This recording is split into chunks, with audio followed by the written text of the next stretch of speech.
guys, Matt Lincoln here with 3Gamer Goggles. We're at the Exile Game Studios booth at Gen Con 2016. I'm here with Jeff. Combos. And no, I'm not going to eat them.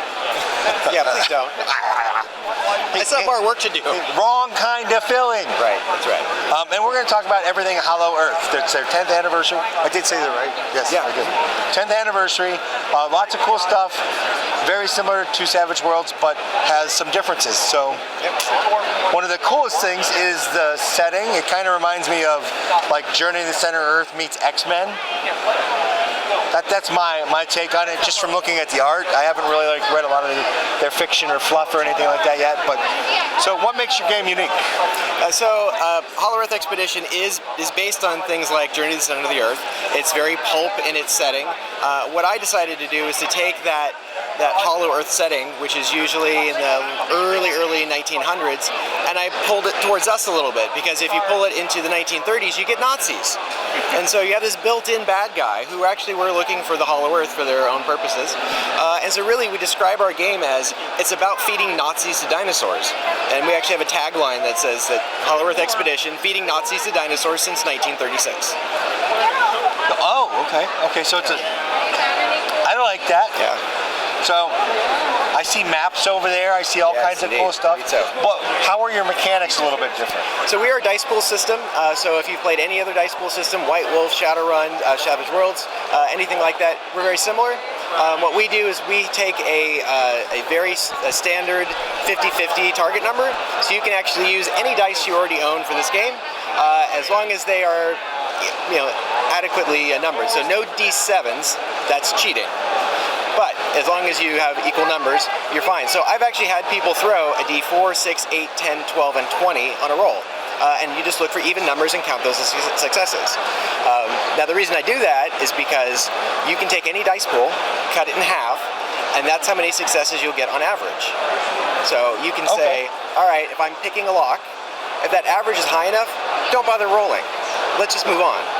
So you end up rolling too many times in many dice pool systems, and it's usually a handful of dice. Right. So picking a lock, searching a room, listening for somebody coming, and then jumping out the window, those are all separate dice rolls. But with the average mechanic, you can say, you pick the lock, you search the room, here's somebody coming, and then you only roll dice when you jump out the window, and it's dramatically appropriate and interesting. So that keeps the game moving much faster.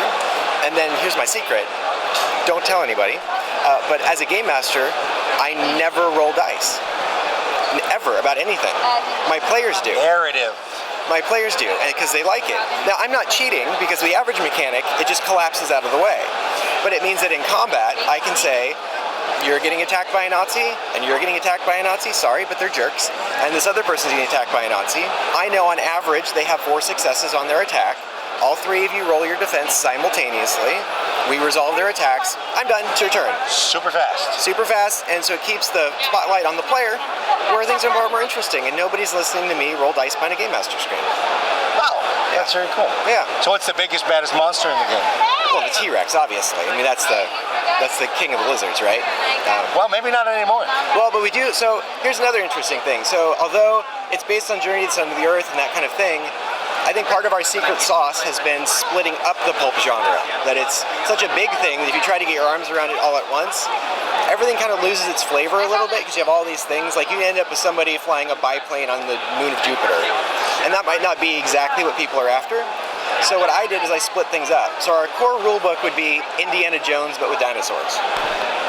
And then I did a first source book would be like The Shadow and the Rocketeer. It's secret societies, it's weird science. Then we did a source book on The Lost World, Tarzan, that sort of thing. And then we did Mars. So John Carter, Flash Gordon, that kind of thing. And there is a creature in Mars that probably would gobble up a T-Rex pretty easily. So that's a good example. Is it that thing? No, but that's actually probably... That's actually kind of small. Second or third on the list. There's something called... Really? And she's riding it? Yes. Yeah. Yeah, that's a Katark, and it is reserved for royalty. So she's actually she's a princess. She's a Martian noble, in fact. Yeah. Yeah, our Martian nobility are red-skinned, and that's because they are descendants of Atlanteans, or the people who we would probably consider to be Atlanteans. So there's a lot of fluff to this, isn't there? yeah, there's a lot of depth to it if you want it. But the nice thing is you can pick and choose what you want. Add it all if you want it all, or you can do the one thing if that's all you're after. Well, they've got this bad boy. Yeah, we are down to the last two. So we did. Oh, really? To celebrate our 10th anniversary, we put together these collector's kits that are hardcover editions of all our books. The core rulebook has been out of print in this format for a while. We switched to a small 6x9 softcover and cut the price in half, so $20 kind of gets you into the Hollow Earth. But we thought to commemorate it, we do the nice big slipcase things. And yeah, we're down to our last two. We're only selling one per day here at Gen Con. We've got two left. It's nice. It's heavy. Very heavy. Oh, it's heavy. Yeah, yeah. I'm looking at the camera. I'm a bad guy. So what are the poker chips for? So just like Savage Worlds has bennies, we've got style points, and we use them slightly differently. Bennies tend to have a bigger bang for your buck, and you get them a little less often. We have style points going left and right, back and forth all the time, and they're based on the things that make the game fun. So every one of our characters has a motivation. I'll give you an example. The Imperiled Actress is actually one of my favorite ones.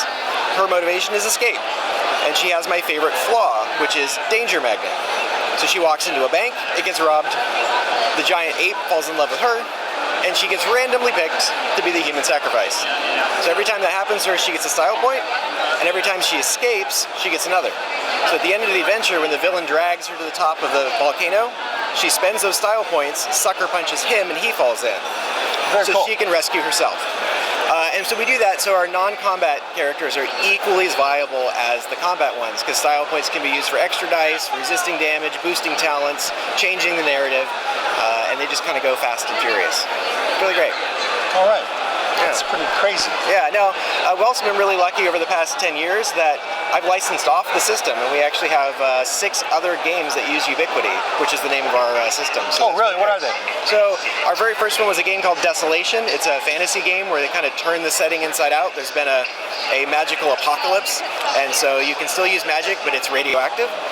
So that's kind of cool. We've got Triple Ace Games, which has done a lot of work with Savage World stuff. They did Leagues of Adventure, All for One, which is like Buffy the Vampire Slayer meets the Three Musketeers. Brand new Quantum Black. And actually there's a guy who just made a game called Roan, which is about flying ponies, which should give you a sense of how much range the system has. We can have you feeding Nazis to dinosaurs or soaring through the air on a pony. As a pony. Have you teamed up with anybody like to do minis for the game? Oh boy, would I love to. I've actually talked to several people about it, and I get asked all the time. And I think it would be the kind of thing I really love to do, but I haven't found the right kind of partner just yet. Okay, yeah, that's fair. But now, when you're talking about your minis, this is more for me than you guys. Sorry. That's actually why I do what I do. I mostly do it for me. Sorry. Yeah. Are you looking for like super high detail, or are you looking like a more inexpensive route that's affordable for everybody, like Reaper Bones? Or well, I mean, you can look around. You can see that we have an eye for detail, right, and production value. So I would really want to do minis that would fit our game. That would be really nice quality, but I also don't want to break people's pocketbooks. So, okay. Are you looking at a scale yet? Do you have a scale size, like 28 millimeters ish? Yes, and I'll tell you, I have a very exact reason and science for why that scale should be 28 millimeters. I have a T-Rex toy, and 28 will just fit in its mouth. How big is this T-Rex toy? It's about yay big. It's made by a company called Papo Toys. They're a French company, and they modeled it after the T-Rex in Jurassic Park, and so it is perfect. Absolutely perfect. Yeah. So, what else you want to add? Just thank you for coming by and checking us out. No, thank you. I've seen you around at cons before, and I'm like, I'm really busy this year. And well, I'm actually really busy every year, but I guess I'll make the announcement now. In Season 6, I'm moving to focus a lot more on role-playing games and miniature games, and kind of leaving the board games to the guys who have been doing it for years. I started playing RPGs in '86, so I think I've got a little bit of experience. Yeah, I think actually that's when I started. Yeah, I think it's '86, somewhere around there, like 6th grade. Yep, right. Something like that. Yeah. So, what was your first adventure then? It was Dungeons and Dragons. It had to be. Clearly, it was definitely D&D. And my siblings are older than me, so they kind of let their kid brother play. And that was probably in, I actually 84, I think. But I didn't buy my first D&D thing until the box set, red box set in I think 86. So. Oh yeah, I didn't buy mine until then. But my very first adventure, believe it or not, was My Brothers Loved Me, Tomb of Horrors. Oh boy. I was like 8 years old. Oh boy. Oh boy. I died 5 times. Yeah. So, thank you. Thank you very much for stopping by. Pleasure. Looking forward to talking to you more. All right. Yeah, because you go to Origins too, right? Yeah, so my distributor goes there for me, and I wasn't able to make it this past year, but I'm looking at next. So. All right. That's in my backyard. Perfect. All right. That'd be great. Thank you, guys. Bye.